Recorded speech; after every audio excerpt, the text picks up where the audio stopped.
You put me on this platform to tell the truth. Speak to me when I be speaking to the youth. At the end of the day, man, like, thank you, BJ. I really appreciate you coming on the podcast today. It really does mean a lot. Thank you, brother. Thank you. I had to push it back. I was a little bit late, but the one thing I didn't want to do was cancel. Nah, definitely, and I appreciate that.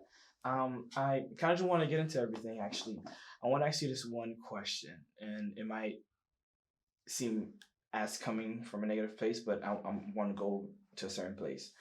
What is the hardest part about being you?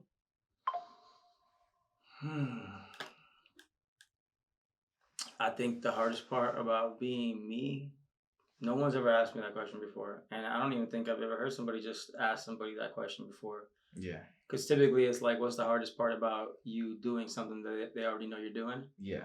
About being me, that would have to be a personal thing. Yeah. And is it okay if you get personal? Course, or man. Is the first thing that came to mind actually was, I don't know, not being satisfied.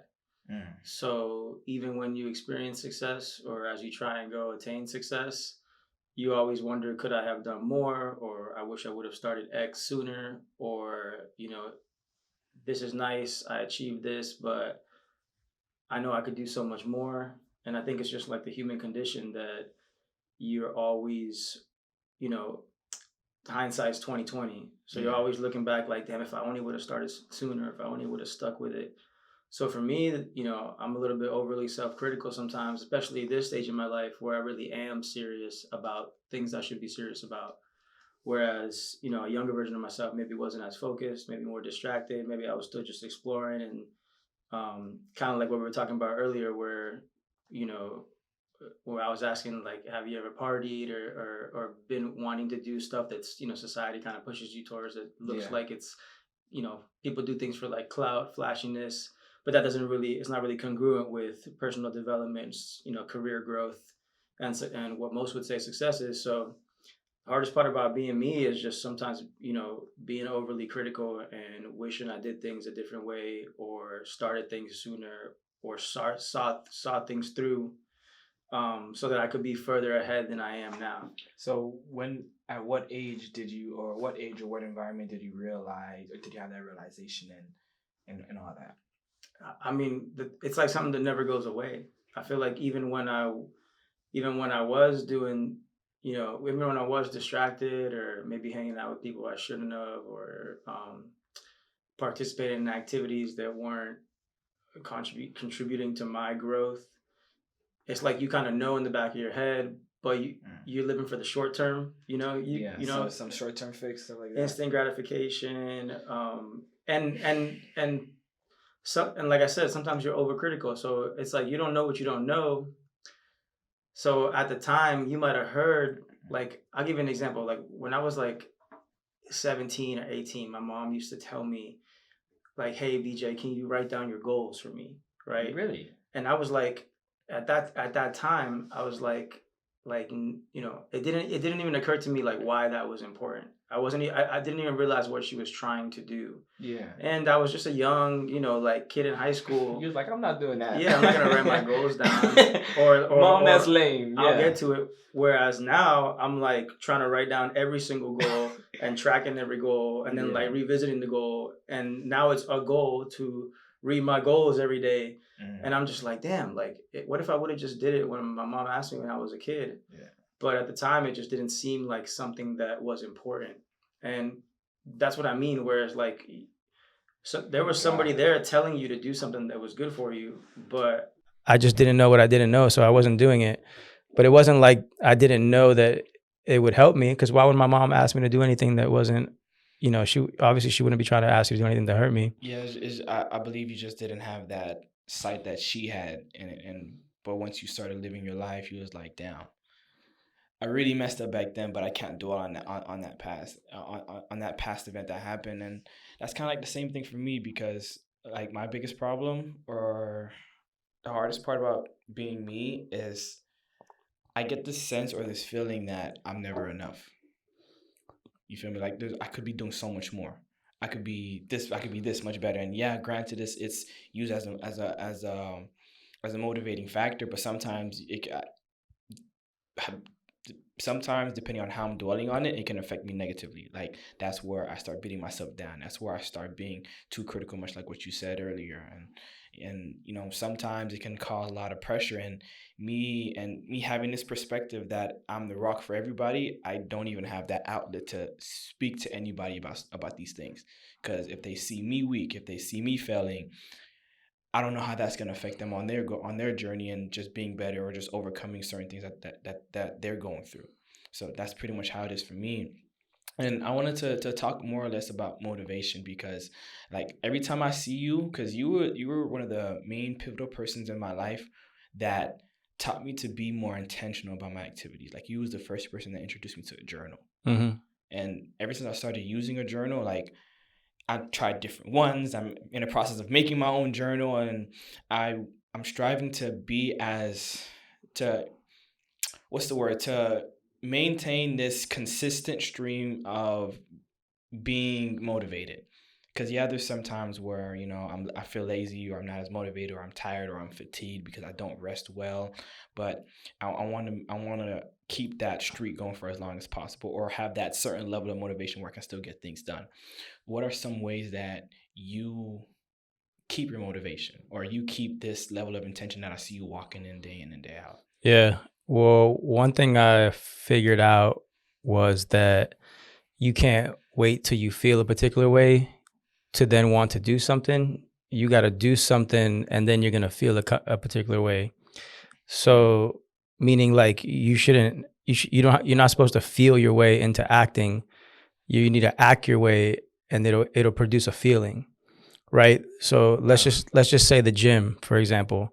Like, most people have a hard time getting up and going to do exercise. I mean, we probably hang around a lot of people that do exercise, but the majority of the population out there, they're eating bad and they're not moving on a regular basis, and they're just kind of digressing every day that they're not moving and, doing physical activity. So a lot of people don't do it because they say, I don't feel like going to the gym, or I'm too tired, right? Yeah. But that's what I mean is they got the equation wrong. Is like, you're not supposed to wait until you feel like going to the gym before you actually go and do the exercises.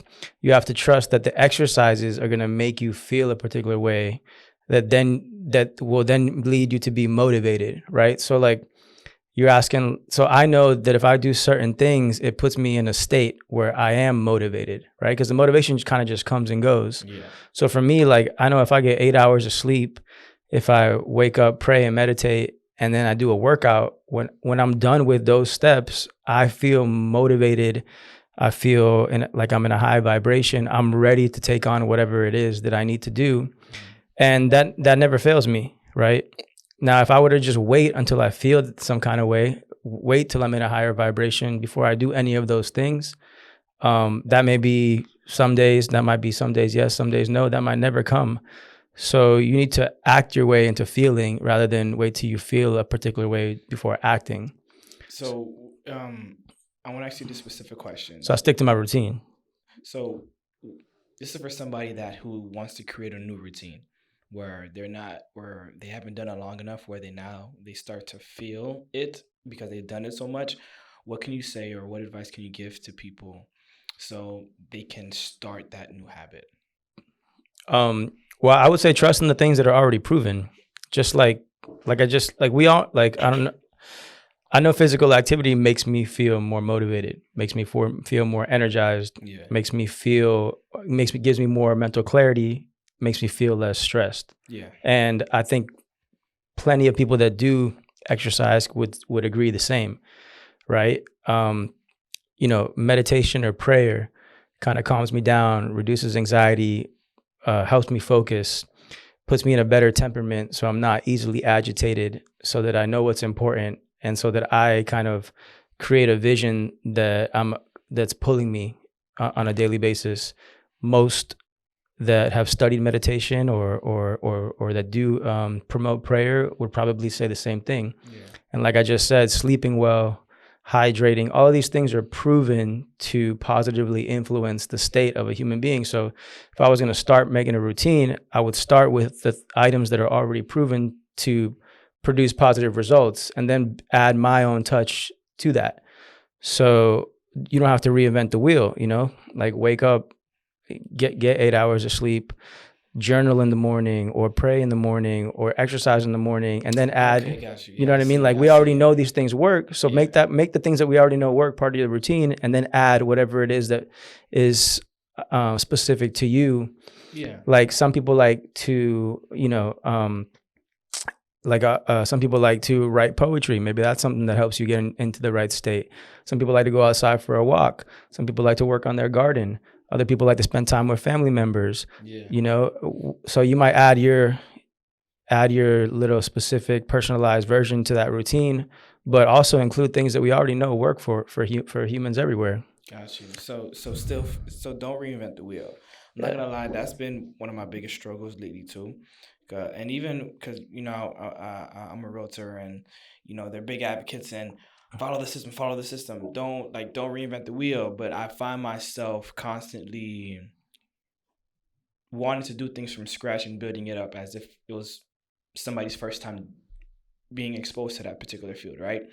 And I realized that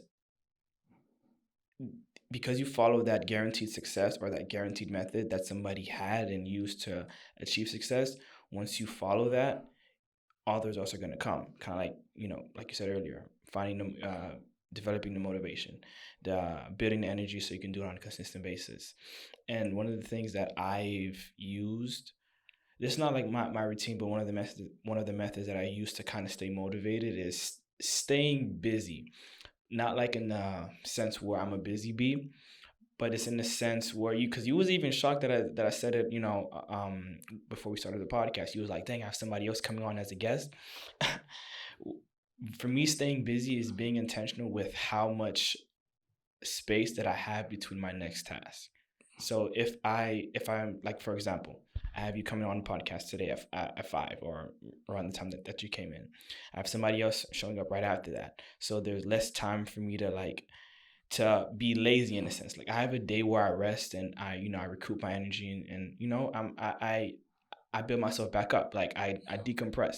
Yeah. But I kind of leave minimal space where I'm not just scrolling on my phone because I don't know what to do because I'm waiting for this person to come up next, or I don't know what I'm supposed to be doing in the 10 minutes that I have, even though some people read a book, some people do other stuff. So some people build different habits to help combat that. But my habit is, you know, there's this one method that one of my mentors taught me was eating a frog. Like in the beginning of the day, you would eat your most difficult task or complete your most difficult task at the beginning of the day.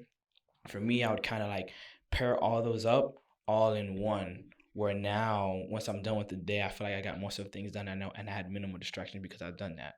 What are your thoughts to that? Yeah, I think you're right on point with that. You got to save yourself from yourself sometimes, Bro. And you know the devil will have a field day with the idle mind. In most cases, like when somebody's doing something that they're not supposed to be doing, or they started procrastinating, or they, you know, were doing self-destructing activities, is just the result of boredom or free time. It's like a child when he has no hobbies, he's not part of any sports teams, he's got no extracurricular activities. What's he gonna get into? He's gonna get into trouble. Yeah. You know what I mean? He's gonna be doing stuff he's not supposed to be doing. Okay, I see what you mean like by that. that. So like, there's times where I'm like, somebody will invite me somewhere or ask me to participate in something, and my knee-jerk reaction is like, nah, I don't want to do that. Like, that's going to, like, you know, that's a little bit, you know, that's going to pack my schedule out, or it's outside of your norm. It's out of the way, but I'll say yes and just put it on the calendar, because I know if it's on there, it'll get done regardless of everything else I got going on. Mm-hmm. If I leave it to myself to just like, oh, I'll get around to it, and I don't be intentional, like you say, then life will just get in the way, or I'll just get in the way, or, you know, like, I don't know, humans are weird like that. Yeah. Like we all wish we were robots, right? Yeah. That you could just say, I know I need to do this, this, and this at this time. And then at that time, when it's time to start the task, I'll start it and stop it. But instead, like, humans are weird. I forget what principle it's called, where I forget what law it is, but basically like the task at hand will expand to the time allotted for that task to get done. So it's like when somebody has a homework or a project due, in 2 weeks. Yeah. You'll wait the whole 2 weeks to get it done. But at that last second, you finish it in like 30 minutes. You finish it in 30 minutes. So you could have did it right away. But, because humans are weird like that, you'll wait until that last minute if you have up until that last minute. Yeah. But if you had like 3 projects to do, somehow you would have figured out to do all 3 in 2 weeks.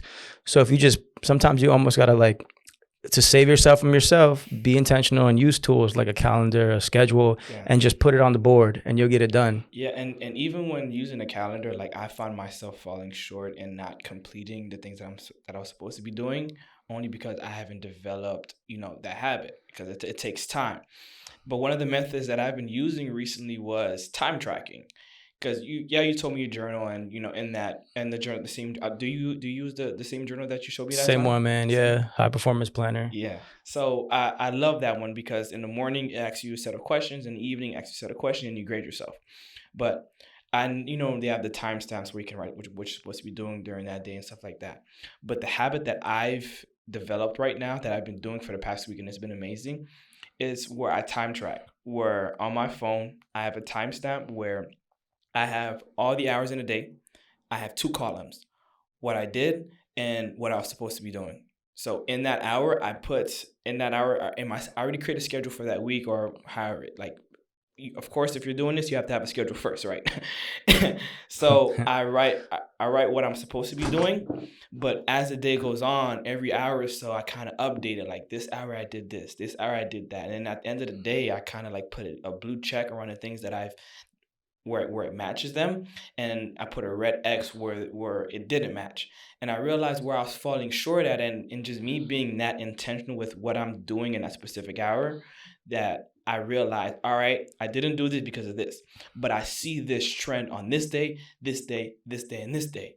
So I started to fix it over time as I started doing it more and more. And I've done it before, and I saw in particularly that on Saturdays, that when I don't have a podcast, I don't have anything to do, I'm even more lazy on other stuff. So it kind of helps you figure out, what specific days you're having struggles on as far as getting work done, or what bad habit you developed. Like my bad habit that I noticed that I fixed already, was while I'm eating, I don't want to watch entertainment. I either want to listen to an audiobook or read a book or something like that. And I've noticed the trend that... Is that good or bad? Yes, it's like good or bad. I noticed the trend that my phone is my biggest distraction, because I constantly want to go on Instagram, scroll, and do all that type of stuff, and realize what's bad for me. But that time tracking thing is one of the best things that's been helping me be more intentional about my activities day to day. Yeah. All those little hacks or tools. It's just you saving yourself from the human condition, because we're just like that. It's kind of like how you want to hold yourself accountable to do something that you said you're gonna do, then agree to do it with somebody else. It's like going to the gym.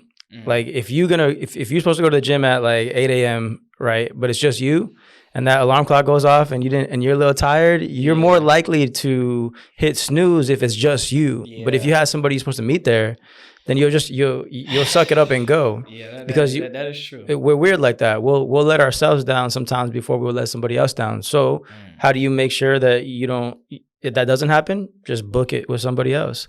It's like, I like that you said that, because that same challenge, like there's this 30-day tally challenge that another one of my mentors told me about. And basically it's a form where you do it with somebody else to have a consistent stream of discipline by writing a tally mark every day for 30 days, but pairing it up with something that you're struggling with. Oh, nice. And my thing was sending them my, my tasks that I did day in and day out.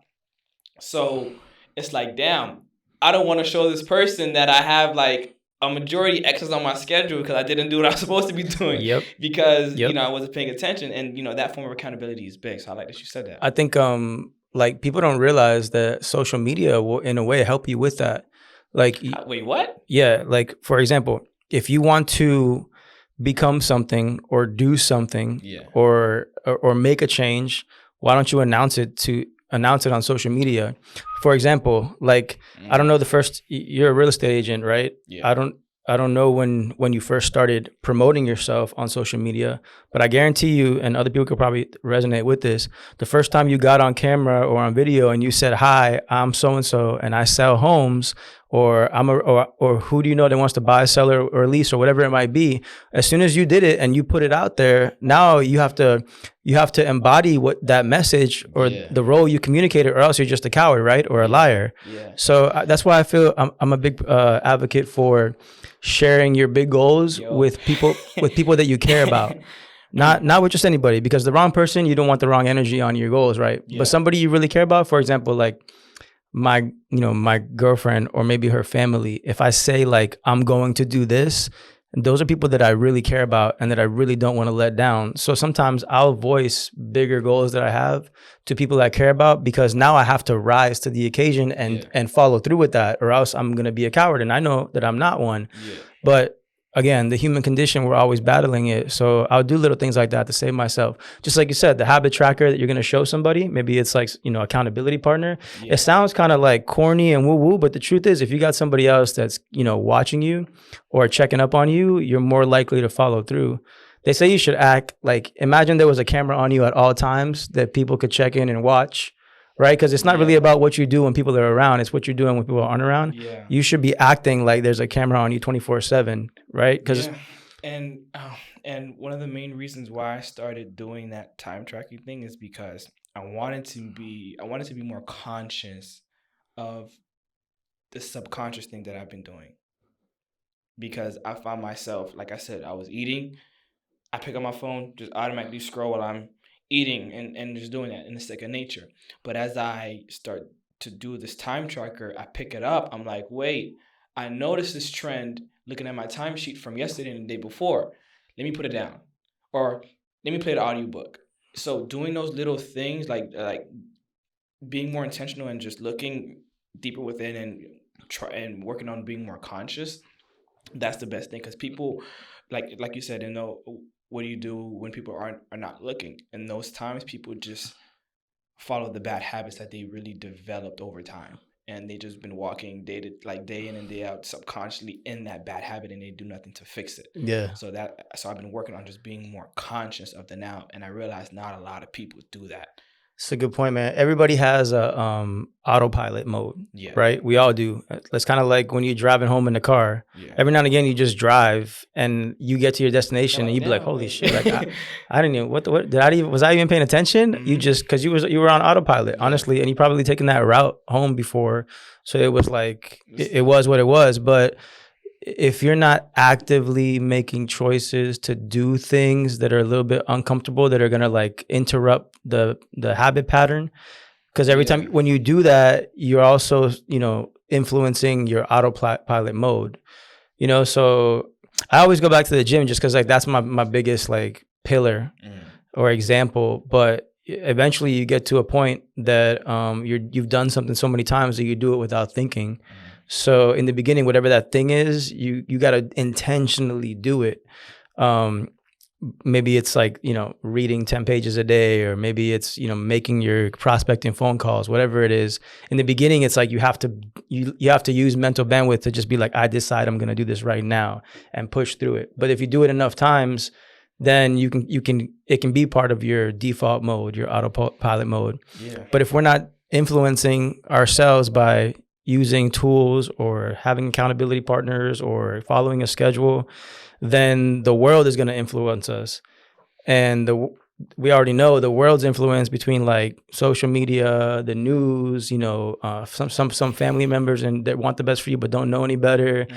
Music, like a lot of it is negative, and it's got people in low vibrational states. Like you're either worrying or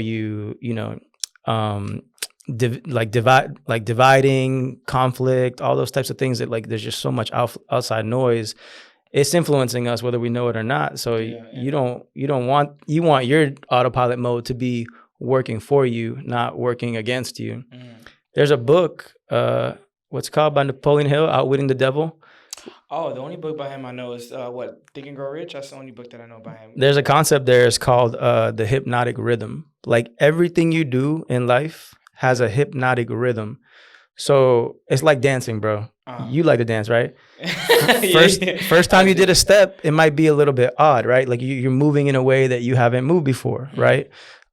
Same thing with like an exercise, right? First time you do it, it's like, oh, I haven't used these muscles before, right? Eventually you do it enough times that you catch a rhythm, a hypnotic rhythm. Maybe it's like rowing a boat. The first paddle is like, and then eventually it's just like, you smooth, you got that rhythm.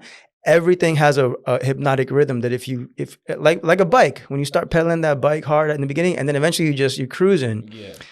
Everything, and so bad habits and good habits, they have a hypnotic rhythm to it. So you don't want to let them pile up because it's gonna catch a rhythm either way. It's gonna work for you or against you. Yeah, and I like that you said that because that ties into that's them walking into their subconscious, and it can either be positive or it can be negative. So another thing that I've picked up recently that helped me maintain this.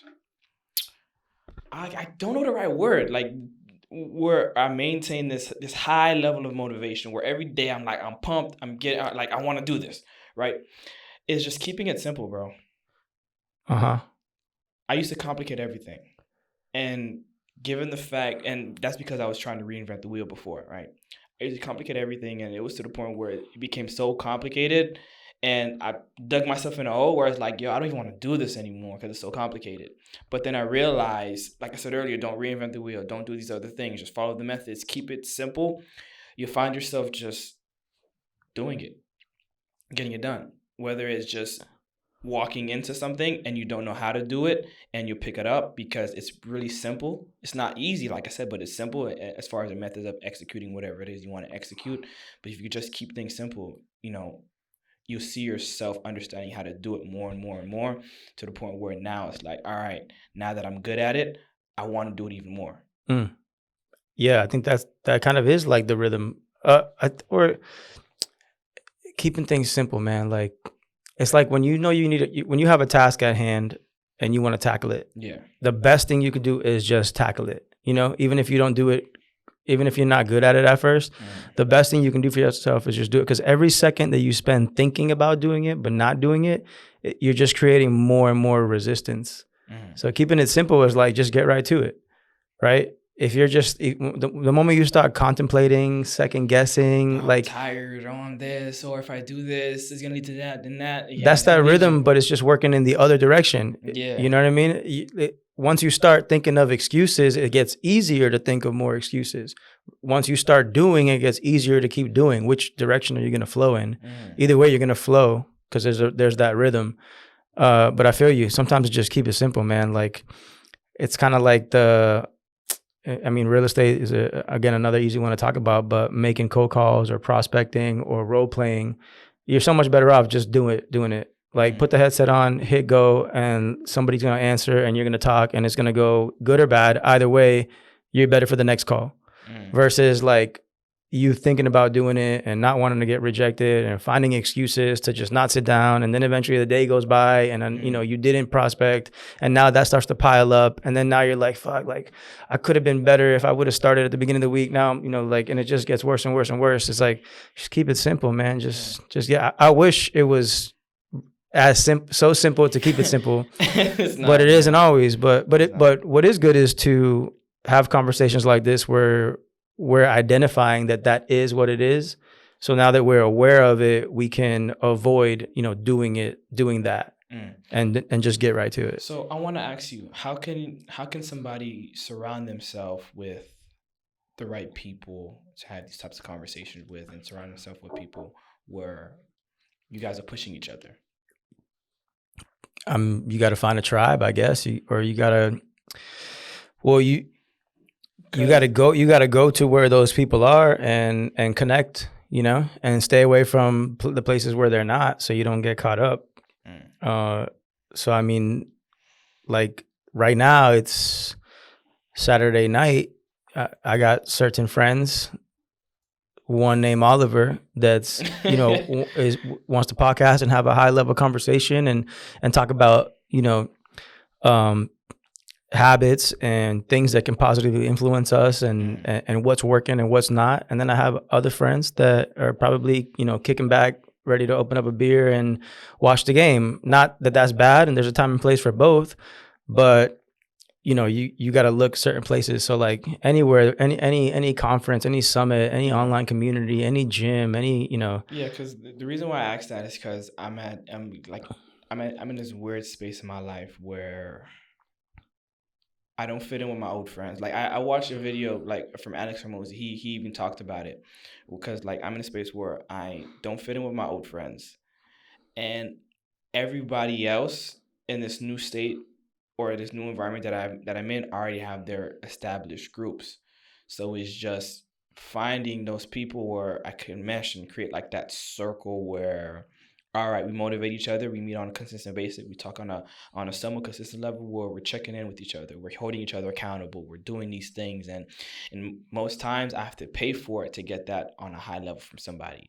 So I was just wondering if you know any other places. Like, yeah, I know to go to those different locations where they're at, and if I don't know, just go out and eventually I'll find it. But it's just like right now, cultivating that circle, I know for most people is one of the hardest things to do. What was your method to? Because I see the people you're around. Like when I met you, you was around somebody else that where you guys was pushing each other. You was making a cause at the same time. Like where did you find most of these people? Did it kind of just happen? Like I think somebody once told me like your life is full, right? So if you want new to be introduced, you need to make room for it. So the easiest answer would be don't hang out with the old people, and somehow that void is just gonna fill up, right? So you need to make space for it. So it's kind of like, let's say the old friends are inviting you to do something, you have to decline, and then once you decline, you're gonna be like, okay, well, what do I do with this free time? And I think if you're in the right place or in the right mindset or space, you'll seek out or attract like something to replace it. So you said no to maybe hanging out on Saturday night, then it's like, okay, well then who can I invite on my podcast? And then you'll start proactively looking to replace that void or fill that void with something better. So I don't know if there's a specific answer to like where do I find those people? I would say you find them when you make space and you fill up that void. The answer right there is perfect. So just say no to what you don't want and watch how what you do want you'll attract it. I would think. Definitely. I like that. Now, I want to ask you this one question as you wrap things up. In this life, even off the podcast, you was talking about, hey, I wish I would have done this, or you was asking me those questions on that partying and all that stuff in that category. What is the biggest lesson that you've learned that you wish you would have learned at an age like myself or at a younger age? The biggest lesson? Yeah. Probably don't wait. Like if your gut is telling you that something is for you or right for you to do, then listen. Don't ignore like your inner voice just because you want instant gratification or just because the people around you are doing something. If down inside that there's something better for you, go seek that out. Go do that. Don't wait on it. Don't wait. Like, cause this time is gonna pass regardless. And kind of like what we started the conversation with, there's nothing, you almost suffer a little bit when you look back and think I could have did more or could have did things sooner or could have did things better. You don't want to feel that. You want to feel like, damn, I gave it everything and I didn't waste no time. And I knew better, but I listened to myself instead of like the outside noise. So that's probably the biggest lesson is like, just don't put it off. Because everybody at any stage in their life is making a choice to do something. But at any given time, you always know what the right thing to do is or what the better choice is. And it's not like you might not die, you might not lose, it might not be a bad choice to do the alternative, but you'll appreciate and be proud of yourself more if you listen to that voice. There's like an exercise that some people say they like. One time I went to a class, it was a real estate class actually, and they had us all close our eyes and do like a meditation. And it's like, pretend you were walking towards, like you were walking down like a tunnel, right?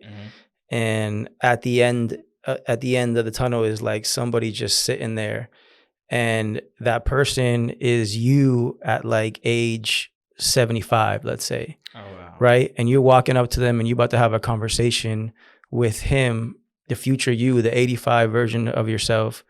You know what I mean? Like, what would you want that conversation to be like? Will him, which is really the future you, is he going to be proud of you right now? Is he going to be proud about the choices you made? Is he going to have no regret? Or is he going to be like, damn, like you left a lot, you left a lot on the table. I like that. Think about you having a conversation with your future self. Because it's so easy to feel like you have all day. Like you feel, I'll just do it tomorrow, But all of that stacks up, and eventually you're like, damn, I should have started earlier. I should have started sooner.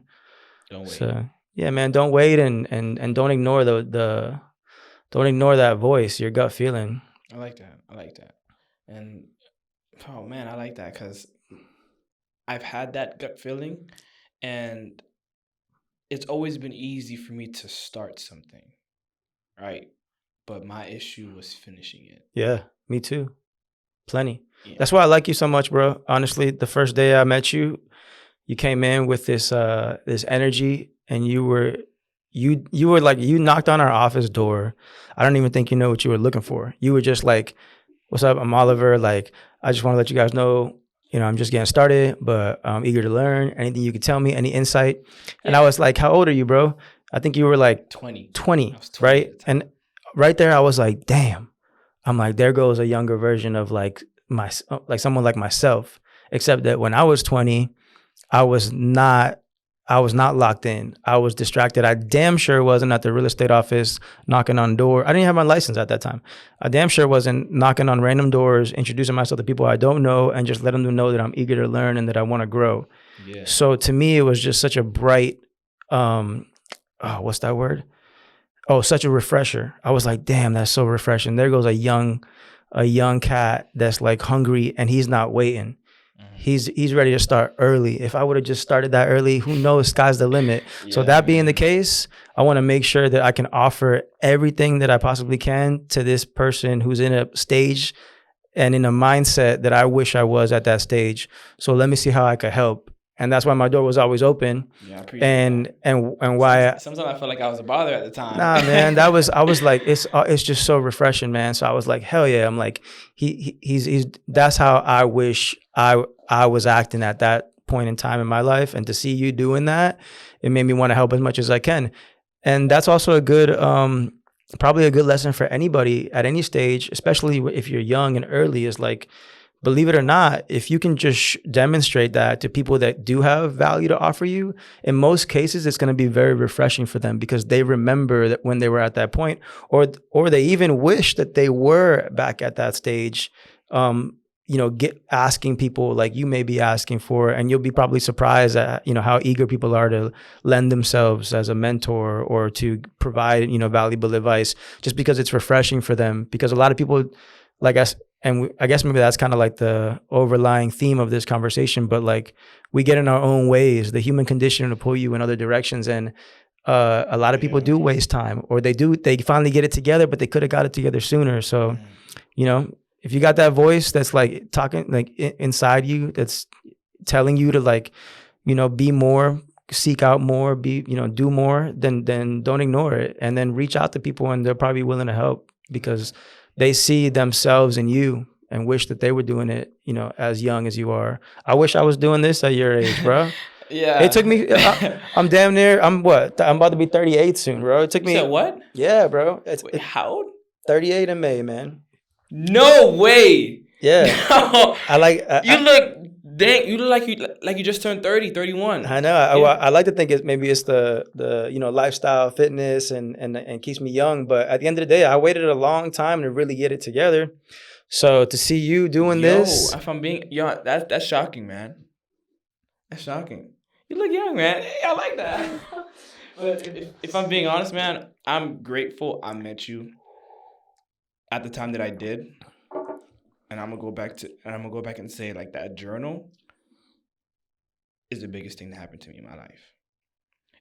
Because of the questions that I asked myself at the beginning, well, that the book asks you in the beginning of it, changed my life because I never thought to ask myself those types of things Mm. because I was never around the people that was asking those types of questions. They was just like, yo, let's get rich, let's make money, let's do all this. I'm gonna sell this, I'm gonna do that. But they never asked themselves those key things just so they can identify strictly what they wanted. Yeah, you want money, but why do you want money? Right. What is the reason behind it? And the journal helped me see all those things. And now I'm a strong advocate, pretty much like the podcast. Like, this question you're supposed to ask yourself in life, and if you don't ask yourself those questions, you won't see the benefit of the answers that are out there in life. Mm-hmm. And remember, like, we talked about the subconscious. You know, have you ever try to remember something actively and be like, damn, what was that? What was it? What was that? Never. And you don't, and then you just kind of let it go, and then it comes to you. Like the answer comes to you. Oh yeah, I remember now. Because the subconscious mind is always working, even and it's even working on the questions you asked it when you're not actively asking it, like in the moment. Yeah. So you might just, you know, a question in the journal might be like, who do I need to connect with today? Or how do I feel about my level? I forget what the questions are in the moment, but you know, just doing the exercise, you're influencing your subconscious to work for you, right? Because you're asking the right questions, and it's gonna keep it's gonna keep working for you. Versus if you're not doing that, it might work against you if it's being influenced by outside stuff, like, you know, whatever it might be. Usually it's the news or there's some negativity or whatnot. I like that. But it's a real good, not even just thinking about it, it's like you don't realize in the moment how, I guess, important it could be. But that's good to hear, bro. That's good to hear. Definitely. That's good to hear, man. Because I mean, I grew up in a family where my family wanted the best, but I don't think they completely understood. You know, like my parents never put a journal in my hand, never really told me to like write things down, you know? I'd say it's more like a strategy thing. They didn't know the right way to go about it. They just knew what worked for them, but they never tried to understand what worked for the other person. Mm. So, and believe it or not, like, I'm glad at that point in time you showed that to me, because nobody showed me that, and that was the perfect thing for me to have. That's awesome, bro. Yeah. That's fire, man. That's Appreciate cool. that. Yeah, you get that just means you got to gift it to somebody else now. Oh yeah, that's why I gave it to my older brother. He changed his life since. I've been showing people those journals, and now it's to the point where I got so intentional with that, and I seen the value in that. I started using other types that had different frameworks, and I'm making my own. I think that's a pretty cool idea, because it already makes that planner is a great gift. Yeah. If you put your own spin on it, make it your thing, you know, make it part of like who you are and your brand, and then you're gifting it to people. Yeah. I mean, it's just another way to really really have some influence and impact. Yeah. And if it comes from you, like that's actually a brilliant idea. Definitely, man. That's a brilliant idea. Maybe that's a good, like, I don't know, closing gift. It just included like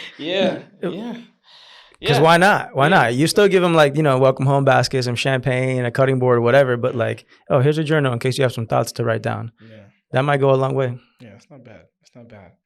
But hey, BJ, it was a pleasure having you here today. Talk about amazing stuff. Yes, bro. At the end of the day, my name is Olivier J. Darcis. I'm with BJ. We're here helping you do to do life well. Peace. All right, man. That's it? That's it, man. That's it, bro.